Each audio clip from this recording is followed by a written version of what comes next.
Hey there, greetings everybody. If you're looking for some flower pots like these that look really nice in the front of your house or really anywhere, hopefully this video can help you out. We recently went to the store and purchased our post-winter plants. We have quite a variety here, but today we're going to be planting these. These are geraniums and spikes. We also have some petunias and some other things going on, but we're not going to be planting those. We're going to plant these geraniums and spikes. So obviously we need our pots, and we're going to fill them with soil and get that soil all nice and loose, allowing roots to take hold. Grab the family if you have extra people to help you out there. Grab the tools.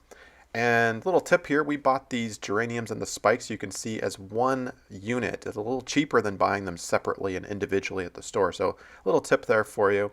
And it allows transfer, I think, to be a little easier.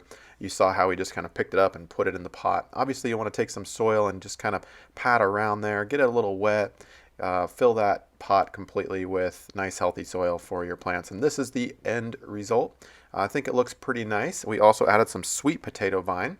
And we purchased that separately. That was not included. And we're really happy with the results. So hopefully this video has been helpful. This is our end product and we're really happy with it. So thank you so much.